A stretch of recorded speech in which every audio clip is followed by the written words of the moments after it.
The Galactic Alliance had conquered 17 systems in the last solar cycle without firing a single shot. The Vraxian Empire, notorious for their ruthless efficiency in battle, had simply laid down their weapons. The Doltari Federation, whose battle hymns were sung across 3 spiral arms, surrendered before the first Alliance cruiser entered their orbit. Captain Trell, commander of the Alliance's elite 7th Vanguard, found the pattern disturbing. They just surrendered? Admiral Coven asked for the 3rd time, mandibles clicking with agitation, the Doltari, without a fight. Yes, Admiral. Trell confirmed, his 4 eyes blinking in sequence. They said they had received intelligence about our new allies and decided resistance was futile. The new allies were humans from a planet called Earth, classified as a Class 12 death world. The Alliance had only discovered them 6 months ago, and in that time, they had contributed nothing to the military campaign except their presence in diplomatic meetings. Not a single human ship had joined the fleet, nor had any human soldier stood on an alien battlefield. Yet somehow their mere existence in the Alliance was causing entire civilizations to lay down arms. I want to understand why, Trell said, straightening his exoskeleton. Permission to investigate Earth directly, Admiral. 2 weeks later, Trell's shuttle descended through Earth's atmosphere. The gravity was crushing, nearly 1.3 times what his species evolved in. The air was thick with oxygen, a highly combustible element that these humans casually breathed. His environmental suit whirred with effort to keep him comfortable. His guide was a human male named Jack, an unremarkable specimen who greeted him at a facility called a highway rest stop. "You wanted to see our vehicles, right?" Jack asked cheerfully. "Well, you're at the right place. This is where we fuel them and take breaks during long journeys." Trell followed Jack outside to what appeared to be a massive, open-air death arena. Hard black surfaces stretched in all directions with white markings, and on these surfaces, monsters roared. The first vehicle nearly stopped Trell's 3 hearts. A massive machine on 18 rotating cylinders thundered past, carrying what appeared to be liquid chemicals in a silver tank. The ground shook with each rotation of its wheels. What is that?" Trell asked, his translator barely able to parse his stuttering speech. "That. Just a semi-truck, an 18-wheeler," Jack replied casually. "Transporting gasoline, probably. They move most of our goods across the continent." "Gasoline? The explosive hydrocarbon fuel?" Trell's exoskeleton rattled with terror. "Yeah, pretty standard. Look, here comes something faster."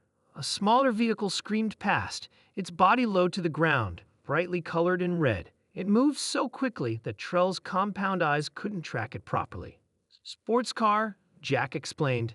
"That one's probably going about 100 miles per hour. Some can go much faster, but it's illegal on public roads." "That's illegal?" Trell managed. "How fast can they go? Production models? Maybe 250 miles per hour. Specialized ones, much faster." Trell frantically converted the units in his head. That was nearly 4 times faster than the Alliance's military ground transports moved. And these were civilian vehicles? A family passed by, children laughing inside a large container on wheels. The container was climate-controlled despite Earth's hostile environment, and the small human seemed completely unconcerned about traveling at speeds that would tear most exoskeletons apart. "You mean to tell me," Trell said slowly, "that you put your young in these machines?" "Of course," Jack laughed. "How else would we get them to school or soccer practice?" That's when Trell noticed what many of the vehicles were made of. Metals, yes, but also large panes of transparent material.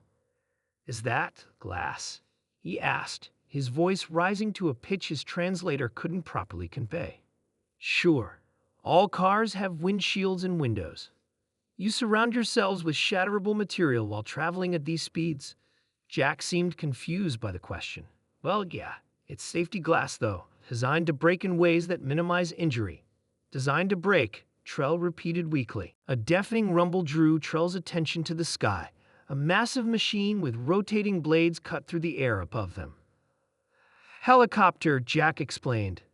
"That's actually pretty small as aircraft go." "Aircraft?" Trell whispered. "Want to see something really cool?" There's a monster truck rally in town this weekend. They're regular trucks, but with wheels taller than you are. They crush smaller cars for entertainment. Trell's appendages went limp. You destroy these vehicles for amusement? Well, only the old ones. Jack clarified with a shrug. Oh, and demolition derbies are fun too. Drivers intentionally crash into each other until only one vehicle is still running. Trell suddenly understood why the Vraxians and Dolteri had surrendered. Any species that treated vehicles of mass destruction as entertainment, that casually transported their young in shatterable containers moving at lethal speeds, that considered explosive fuel tanks on highways standard, such beings could not be reasoned with. They could not be intimidated. They had evolved on a planet trying to kill them and had turned death itself into a commodity. Are you okay? Jack asked, noticing Trell's silence. I would like to return to my ship now, Trell said quietly. 1 week later, Trell delivered his report to the Admiral, who listened in stunned silence. And these were just their basic civilian transports, Coven asked finally. Yes, Admiral. I saw no military vehicles whatsoever. You believe this is why our enemies are surrendering? Trell's 4 eyes blinked in unison. Admiral, if this is what humans use to take their offspring to education centers, imagine what they must use for war. Admiral Coven's mandibles went still. Contact the humans, he ordered his communications officer.